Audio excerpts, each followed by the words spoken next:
My name is Yvette Lozano. I practice medicine in Dallas, Texas, and have been doing so for the last 20 years.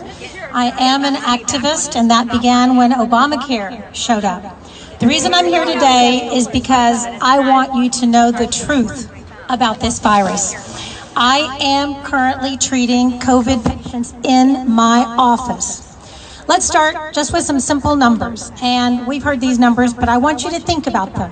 330 million people in the United States of America.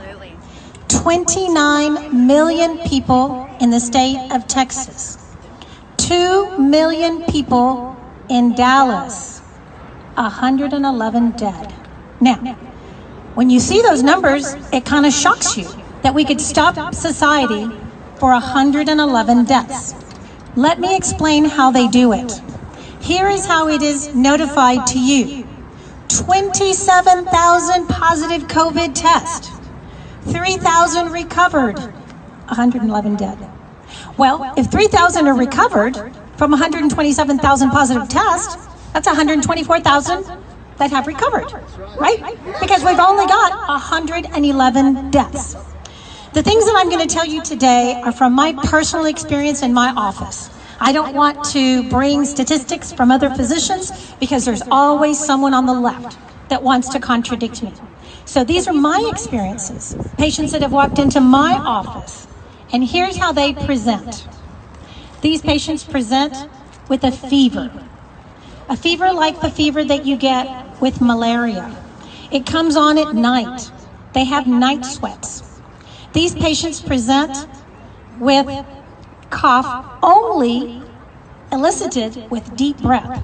So they are short of breath. Their lungs are tight, as though you would notice with an asthmatic attack. But most importantly, these patients present in panic. They are afraid. They are anxious. They're actually afraid to get diagnosed. They have been staying at home for days and not coming into the office. Why is that? Well, that's real simple. When they go to the emergency room, they're turned away. If they have a fever, they're sent home and told to quarantine to save the rest of society. During those many precious days when they're sent away and sent home, they infect their family members. And so a lot of my patients are in groups of families, okay? This is not just happening in the emergency rooms. This is happening in doctors' clinics. These doctors that are not opening their practice, that are all of a sudden implementing telemedicine. Let me tell you something. From a physician that's been practicing for 29 years, I can't examine you through a computer screen. We can't Facebook or FaceTime for me to see what's wrong with you. I have to touch you. It's called a physical exam. And this is what I went to medical school, to provide care in the midst of a pandemic, not to hide in my fancy home with my fancy cars and my family. Okay, now, let's go a little step further. Let's talk about treatment, okay? You would think that I would get some kind of guidance from the American Medical Association, the Texas Medical Association, the Dallas County Medical Association. Well, I was on a live telecast, and here's what I heard from the Texas Medical Association. We need to increase visas to bring in foreign medical doctors to help us take care of COVID patients. Really?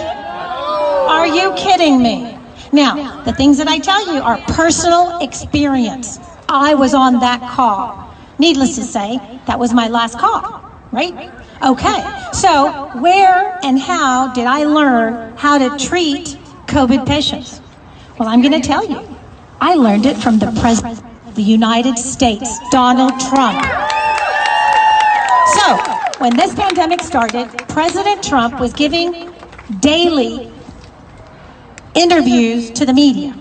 And he came across, because you realize as President of the United States, he's dealing with heads of states of other countries. And he came across a treatment protocol that had been successful in France. Yes, one doctor had treated 29 patients and every single patient had survived. And every single patient had improved. And President Trump thought that that was newsworthy. God forbid he share that with doctors. We didn't receive any advance from the local medical agencies that we all pony up our money to belong to and become members of. So I wrote these things down. I wrote these medications down. And I waited and waited for my COVID patients that just didn't come in. Because you see, they were going to hospitals and emergency rooms, and they were going to employee clinics looking for treatment, and they were being sent home and told to quarantine for 14 days. Don't come out. Protect the community. Well, what about them? What about their health? So they started slipping through the cracks and calling me. Are you open? Hell yes. Can I come in? Absolutely. That's what I make the big bucks on. And as they came in, I implemented the only thing that I had heard that had worked in other countries, countries that had been inflicted with this virus before we even knew its name. And so I wrote a prescription, and I sent them home. And I added a little bit to the protocol that President Trump gave, as I'm a physician, and it's called the practice of medicine. So I gave them a couple of shots, yes, antibiotic shots in the butt. Not one single one denied them. And guess what I found? To my surprise, the very next day, they were all amazingly better. I was actually surprised. Within 24 hours, the patient was completely symptom-free. And here's the take-home message for all of you. It's called hydroxychloroquine. Hydroxychloroquine. It costs $13. $13. It's been on the market for 60 years. It is the candy for lupus. It is considered a vitamin for arthritis patients. And for some reason, those bureaucrats that are standing next to our president that think that they know more about medicine than I do are telling me I can't use it. In fact, not only are they telling me I can't use it, in 2 states it's completely illegal to prescribe this, right? Most of my colleagues are afraid to use it because the agencies that they work for have told them that the risk is too high. Liability, it hasn't been FDA approved. Well, FDA can approve you know what on my behind. I have patients at Lozano Medical Clinic that are cured of this disease. I have patients that recovered within 48 hours. In fact, the illness that they had was more caused by the stress and the fear of the propaganda that's being spewed on the news media than by the actual virus. That's right. Okay, now I'm going to shock you a little bit more. After my first or second or third script to the pharmacy, which again, readily available, $15 for hydroxychloroquine, $15 for Zithromax, I got a phone call from the pharmacist. He wanted to talk to me. He wanted me to tell him what the diagnosis was for my patient number 1 and what was the diagnosis for patient B and patient C. And I very quickly told him that I did not have to give him that information. Remember HIPAA? Wait a minute, it gets worse. Here's what the pharmacist told me. I'm not going to prescribe this. I'm not going to fill it. I'm not going to dispense it without a diagnosis. I told him, this is privileged information between me and the patient. Your job is to put the pills in the bottle. That's right.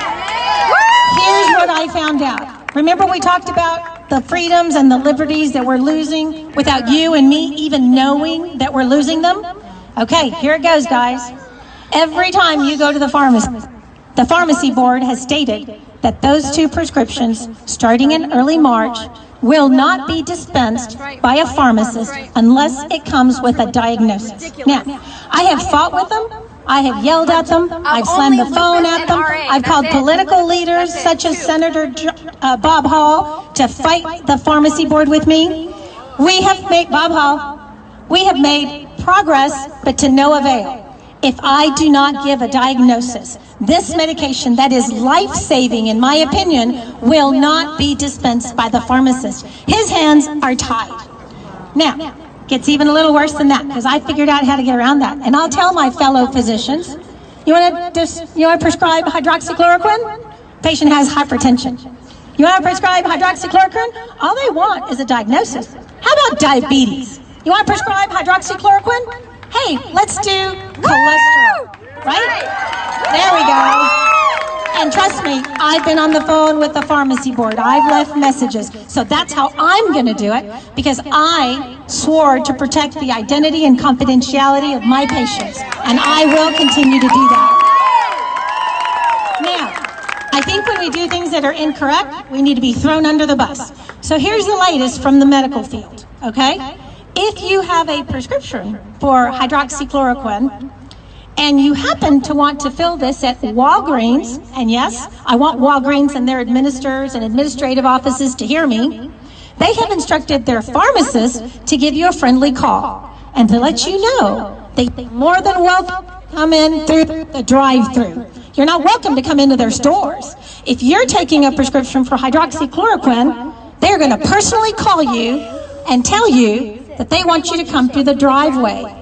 Well, you know what? Maybe later they'll ask you to wear a yellow star on your shirt. Seriously? So, I know. starting last week, when I discovered that this was renowned upon Walgreens, I've decided and encouraged all of my patients to go elsewhere. Now, here's what I told the pharmacist. I am from the time of AIDS. A general surgeon by training. When we went into the operating room, we didn't have a good test for HIV. So all of us assumed that every single patient on that surgical table was infected with HIV, and we protected ourselves appropriately. I don't believe that we need to discriminate because patients have contacted this virus, which, as was stated, is 98% treatable with no medication. 98% of people recover. For those 2% that are sick, the President of the United States has given us a phenomenal protocol that I'm telling you, in my patient population, between the ages of 30 and 55 are responding phenomenally, okay? So here's how we're gonna treat our COVID patients. I'm gonna treat every patient walking into the office as though he has COVID. But I'm not gonna make him feel like he's a leopard or has leprosy. And I'm definitely not gonna discriminate with him. I'm going to calm him down. I'm going to reassure him that there's treatment protocols out there. Now my question is, why is the media not doing the same? Why is the media blocking every single post that I make on Facebook in regards to this medication? And where are our politicians that are supposed to be our freedom fighters? I want to hear them yelling it from the mountaintops. And so I am here today to thank you for the opportunity to speak with you, to reassure you that it is not dangerous or scary to go to a restaurant, to go get your hair done, to go shopping. Our immune systems are improved through exposure to sunlight, through gathering, because we are in up moods. Reach out to your physicians. Tell them that you're not scared. Tell them to open their doors. Tell them you don't want to see their assistants. You want to see them. And call your politicians. It's time to open Texas.